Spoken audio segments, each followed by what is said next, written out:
Welcome back to a quilting interview. Today, I have who most of you mistaken me as, or, in my opinion, one of our most recognizable employees, Hannah. Hey. She's a millennial. So, Hannah is actually the one who trained me when I started working here back in April-ish, May. It's almost been a year. Something like that. Yeah. She's like the face of the store when you would walk in. When we had our up front, she was the one who would probably be most likely greeting you, helping you, cutting fabric, telling me to do better, telling me what to do when I didn't know. What to do, yes. Better, no. Yeah, that's fair. It was incorrect. I helped, I think.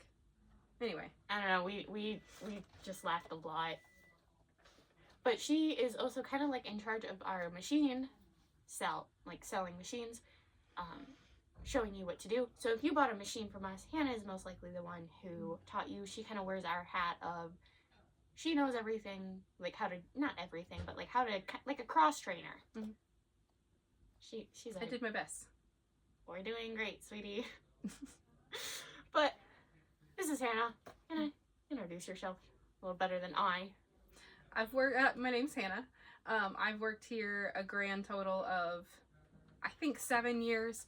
I had a little break in between where I wanted to use my degree that I went and got. I was very bound and determined to go use that for real, and I did. And then COVID happened, and Ann and Jenny asked me to come back as their store manager, so I did. That was a lot of fun while it was really, really crazy. And it's tapered down since then, but I'm still here, but I wear a lot of different hats. We all do. It just depends on the day, what needs done, what hat am I wearing. So, yeah. She's also my mom. It's a shop joke. Kendra's mom. All of us are Kendra's mom. Yeah. In the right moment. Yeah, I get mommed a lot. But, so this is kind of just going to be like super simple, super chill interview. So, do you want to tell us about, like, I know this, the first time you came into the shop. Mm-hmm. What was that? Why? Just, like, your first time coming into the shop, because this kind of leads into, like, how you started here. Yeah, I got a kit from here as a gift, and I had no idea what to do with it. It was the pattern called, it's been renamed, but it was Gypsy by Villarosa, and it was a cute little dinosaur quilt kit. It was adorable, but I had no idea what to do with it because they had cut fat sixths, which are a 12 by half width of fabric, and the pattern talked about those. It talked about fat quarters, it talked about something else, and I had no idea what I was doing. So I walked in and I saw Jenny, and I said, what do I do with this? And she said, oh, well, you take your fat sixths and you cut this, and I'm like, translation. What do I do with this? So she wrote it out in plain language, and I actually still have that note because it's just kind of how I started. Shopping here, I was never made to feel dumb because I didn't know anything. A lot of the people that worked here over the years have taught me everything I know. I'm self-taught, but heavily influenced by everybody around me here at the store. So that was the first time I came in, though. I had no clue what I was doing. So. Because then I was kind of like I have the who taught you kind of question on here, but since it was kind of like Jenny and everybody, Mm-hmm. and you say you're self-taught.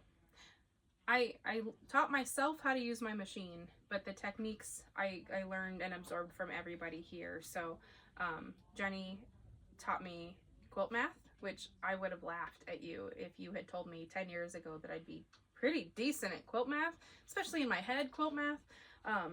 But yeah, Jenny heavily influenced my quilt math skills, and Connie, who doesn't work here anymore but did, Connie taught me all sorts of things. Everybody's taught me lots and lots of things. The importance of how to do a 1/4 inch, because I didn't used to know how to do a 1/4 inch seam. Turns out that's pretty important. Binding, Connie taught me binding. That's how I know how to join my ends. Others have tried, but Connie's method is what stuck. And yeah, little bits and pieces from everybody. So nobody was ever afraid or gate kept their secrets here.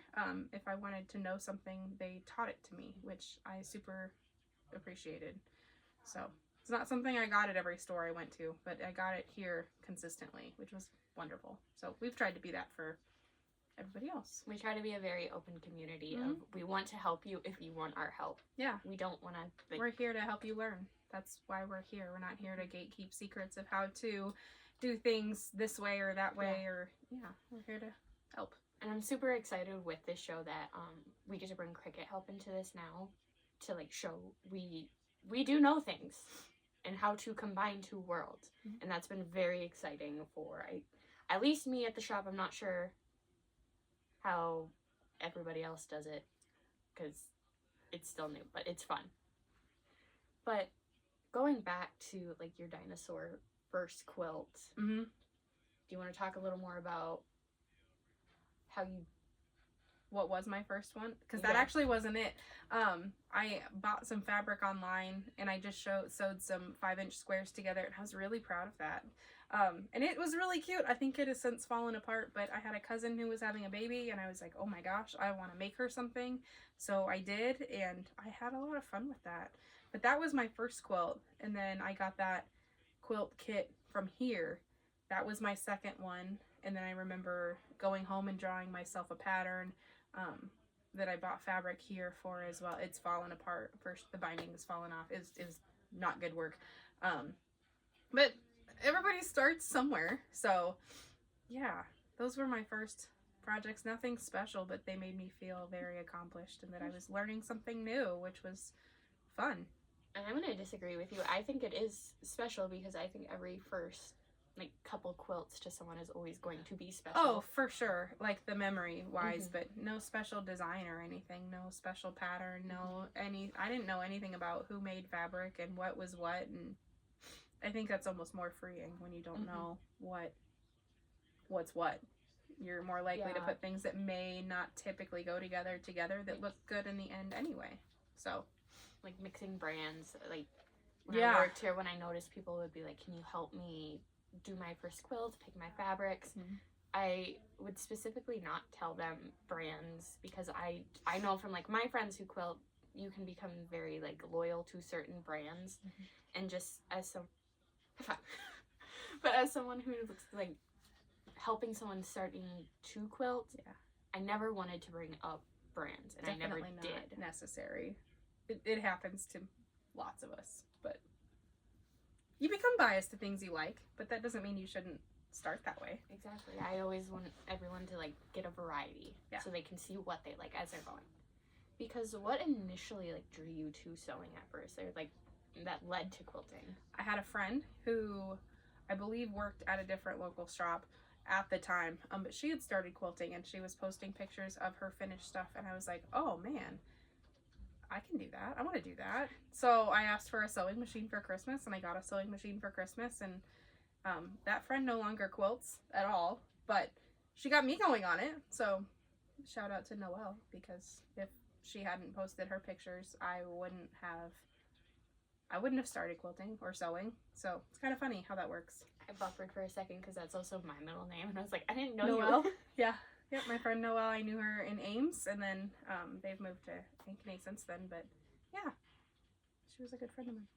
So, was there ever a moment, just like, I guess you could say like over the 7 years that like you've been working here, that quilting became more than just like a job, a hobby, like kind of it's evolved into something more?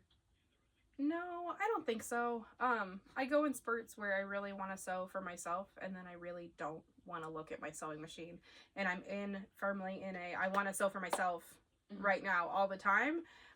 But it's been a couple of years since I've wanted to do that, so it just kind of comes and goes. And I think the change in how the store is operating now had a big something to do with that, because as much as I do love helping people pick patterns and fabrics and stuff all day, going home and then doing that for fun, it just felt like an extension of my job at that point, off and on. It wasn't ever permanent, but it definitely happened, and it would kill my desire to go home and sew for myself. But that's gone for right now. With the way the store is, we have a lot more freedom, which we love, and I've been sewing for myself big time this year, so it's been fun. So this one's kind of like a just because I want your opinion on it too.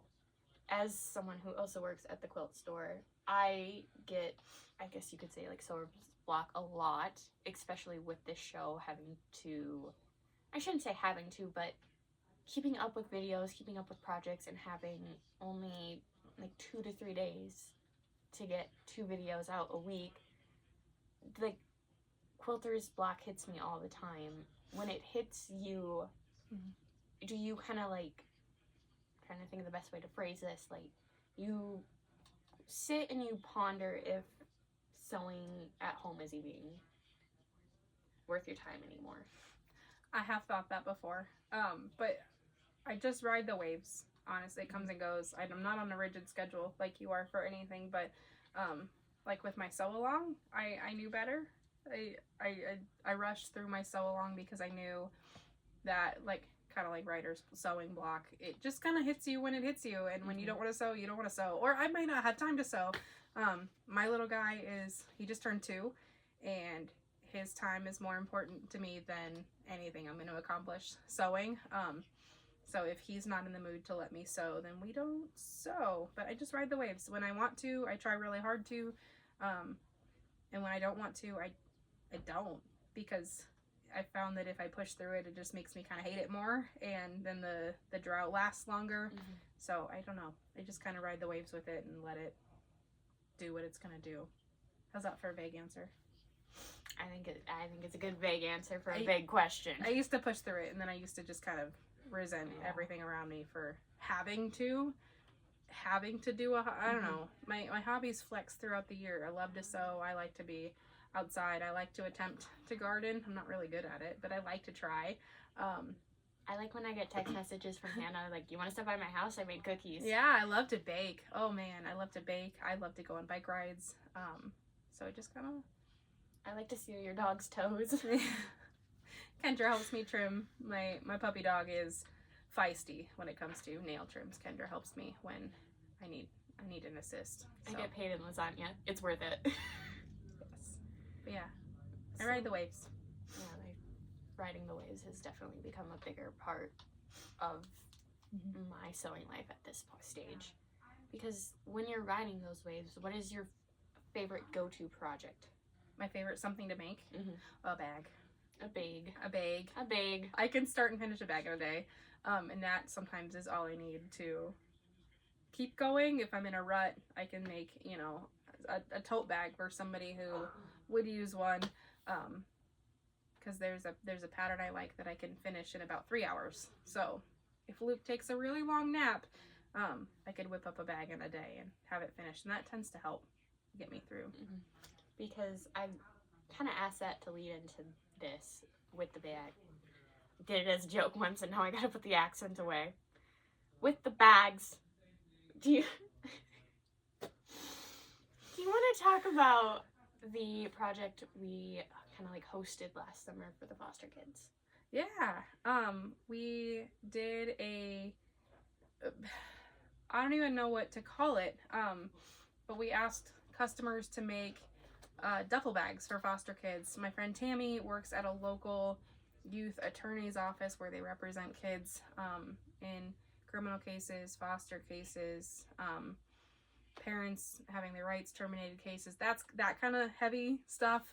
And I was sitting in my sewing room one night, and I kind of was looking at my stash, not wanting to sew anything ever again. And I said, Tammy, is it true that foster kids carry their stuff in trash bags? I read that somewhere this week, and it made me really sad, because here I am complaining about all of this fabric that I have that I don't know what I'm going to do with it. Is that true? Can I make you some bags? And she said, it's absolutely true, and I would love for you to make us some bags. And I said, okay, great. And then I had the show the next day, the live show on Wednesday, and I said, hey, in our morning meeting, can I ask customers... Were you here by then? You were? I was here for a hot minute.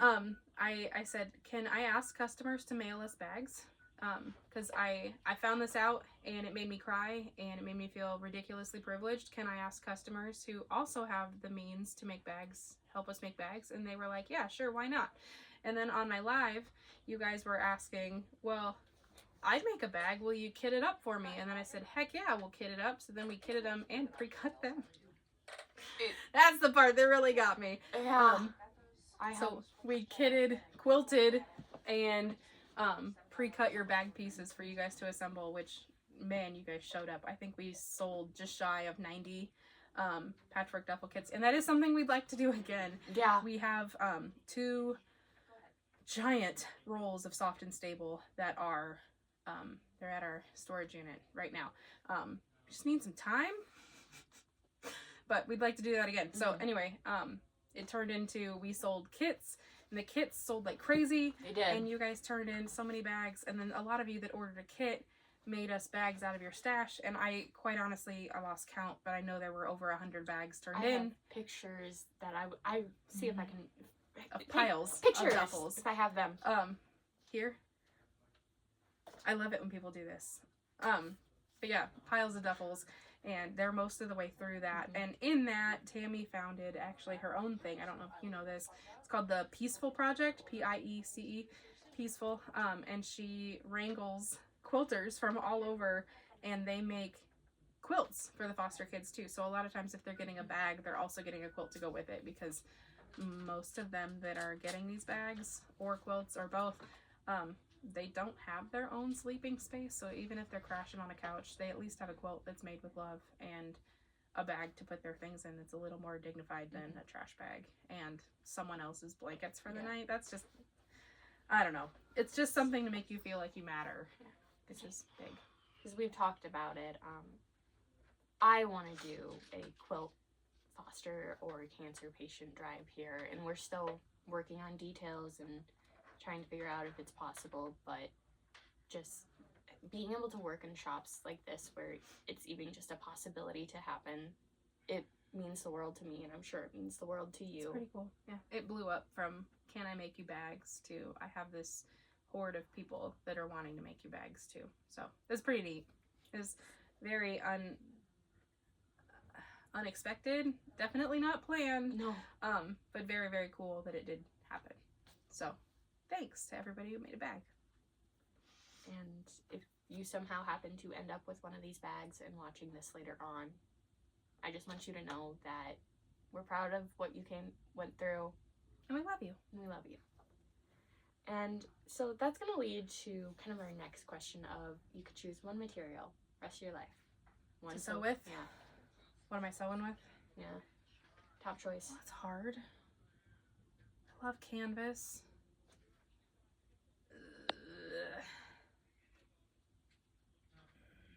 That's a mean question. I'm going to pick canvas. I'm going to do it. I am. I have enough quilts. I don't need any more. Assuming I get to keep the quilts I have now. No, I'm just going to like take them. They're just... Oh. Ooh. I'm not going to break into your house. I don't know. I'm going to go with canvas. Final answer. Final answer, Alex. So I kind of know the answer to this a little bit, but what made you want to initially like work for the quilt store? That's a complicated story that I don't really want to share all the details for. We'll do this. I had a past job that did not work out in any way, shape, or form, and I ended up working here a little bit out of desperation. I wanted to do something to earn myself some money because I had to have a job, but I also wanted to work for people that made me feel like I mattered, and that I could be taught things that maybe I wasn't doing so well in, or just feeling valued is incredibly important to me in a workplace, and if that wasn't going to happen, I didn't. Working here, you feel valued. Everybody here is really cool, and just family. You're not supposed to say that, but like, I love everybody that works here. They're wonderful, and they've all been big parts of my life in some way, shape, or form. So I didn't plan to work here ever, but it's funny how your plans laugh at you and change. So for real. So going back to your sewing room, how many, because I was in there, how many quilts do you think you have made at this point in your life? Oh, I've counted. I don't know the number off the top of my head. There are 6 or 7 in my living room, 4 in my bedroom, 4 or 5 in Luke's room, 10 at my parents'. And I don't even know how many I've made for shop samples. 75 or 80, maybe? Plus bags and other things. It's probably higher than that, truthfully. It's probably closer to 100. But yeah, I had track at one point. I used to post everything I made, but I haven't posted in a long time. It's probably very near 100 or over. Final guess. Yeah, because A lot. I forget who all makes the samples here. I used to do a lot of samples. It's actually why I got a little burned out to start with. I was cruising through samples and I didn't get to keep any of them. They weren't stuff that I wanted to sew with. It didn't make them bad. It just, it wasn't anything that I had picked for me, and I've got to have some sort of hand in it to really enjoy it. So yeah, I don't even know how many samples I've made. So many. I counted one year. It was 30 something in 1 year. Yeah. So it's definitely over that 100 mark. But just you and I know you and I have had this conversation privately of just, especially with when I'm making like projects on here for like to show you guys how to do them. I don't keep my quilt tops anymore. I send them off to donation because I just it becomes a lot, and it doesn't always feel fair to keep what I make, especially if like the material was like gifted to me from like scraps or something at the shop. It just feels like I can send them somewhere where someone actually needs them. So I'm the opposite of that. I tend to keep almost everything I make, minus the ones that my parents have. My parents are good about using them. I really hesitate to make and give things to other people unless they're going to use it. Nothing frustrates me more than gifting a quilt and seeing it in their closet the next time I'm over. Or like hung, obviously not touched, but just for display. Yep. Nope, that's not what they're for at all. So this one could, I know you, so this one's gonna get interesting. What tools or supplies do you think are must-haves for quilting? You don't need much, honestly. You need a good rotary cutter that you like. If it cuts the fabric, it's good enough. And a good ruler that you like, but you don't need a whole wall full of rulers. Some people out there are ruler nuts and have to have them all. I'm not one of them. My mom. I have a couple that I use religiously for things that they're not meant for. They work just fine for me. So rotary color, a ruler, a good sewing machine, and quality thread. That's a soapbox for another day. But and quality thread. Well, yeah, like the stuff to make your machine run, sure. But yeah, quality materials. Not anything cheap or poorly made, because then your stuff's gonna fall apart. You don't want that. Or from a garage sale. Don't do the estate sale stuff. Yeah. Fabric can be okay. See? But yeah, don't go buy old thread. That's no good. Buy quality thread. Otherwise, your stuff's gonna fall apart. And how much time and money did you spend for something to fall apart? Hannah said it, not me. That's a soapbox I stand on every time we do a machine maintenance day and I sell needles or thread or whatever. Yeah, make your stuff with quality stuff. It's just our soapbox. Yeah. But I'm kind of interested where this one's gonna go. I'm gonna ask you like two versions of this question.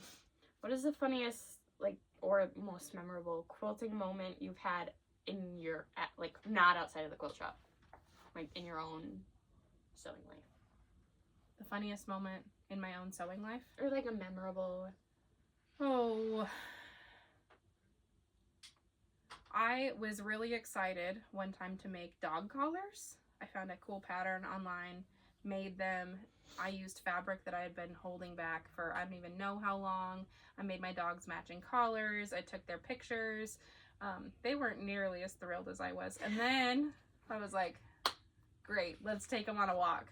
And that was the moment that my golden retriever, Luna, she was ridiculously strong when she wanted to be. She was so chill until she was out on a walk in a new spot. She broke my leash that I make. So I made them matching collars and leashes. And I don't know what I did wrong. or what. I don't know if there was a right way to do it, but she broke the leash, and I remember having to tie it in a knot. Oh no. And walk her back home. And I was like, Luna, you're joking. We've had this for 5 minutes. And she broke it. It wasn't Maddie who broke free? Maddie walks like an angel on the leash, if you believe that. She's an absolute angel. She doesn't know how to pull. I mean, she does, but she doesn't. Yeah, Luna was the menace on the leash. Maddie Rufus is my cattle dog, who is... I have a picture. She likes ball.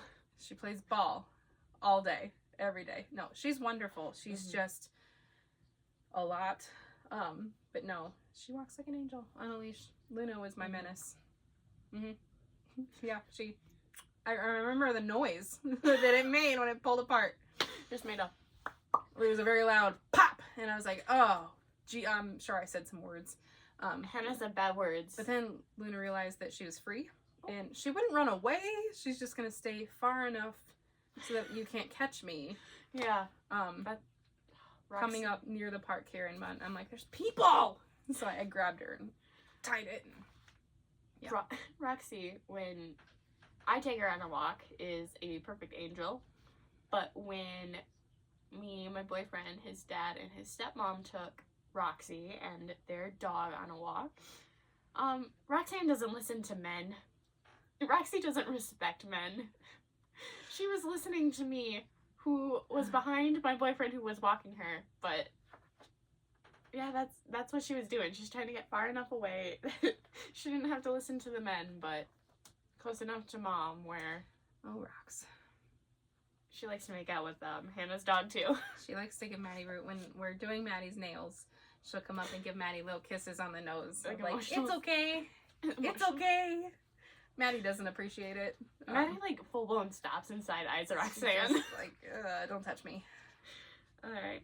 And then, what is one of the, like, most memorable, like, when we were working up front quilting moments? Oh, with you and me, or me in general? I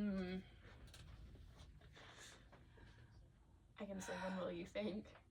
I can say one when you think. Will you think? If that helps you. Yeah.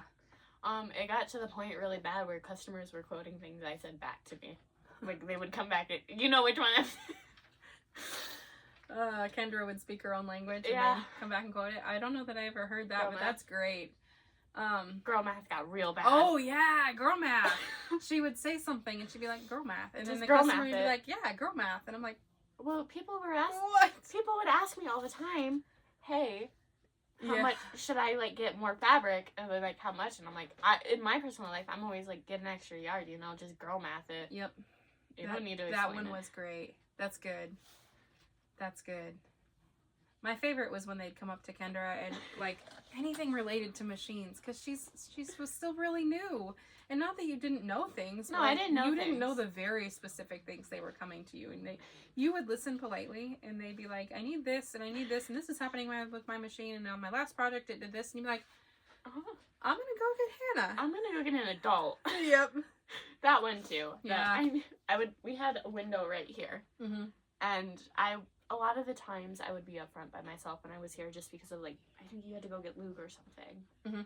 And you would be coming back and I'd be like, that's cool. Hold on. Hold that thought. Hannah, I need an adult. Yep. Through the window. And we would play drive-through when I needed something from the back. And that happened a lot. Yeah. But you were always very kind. You would listen, you'd hear them out, and then you'd be like, there was just smooth I'm going to jazz. go find someone else. It was just smooth jazz once they started talking. That or people would ask for Hannah, and they would think I'm Hannah, so they would start giving me their Hannah We questions. look similar enough for that, but... Put the TikTok in here. Yeah. I am Drew, I am Danny, and we are not the same person. But, yeah, they would be like, you aren't Hannah? I'm like, no. I'm Kendra. My hair's never been that long. My hair was a lot longer when I started working here before I cut it all off. No, never been that long. I don't have patience for it. But, you know, There's been lots of goofy stuff around here, though. We're a bunch of goofballs. We keep it together on the camera for you. But no, we don't. We do. Okay, they do. I don't. I don't. Fair.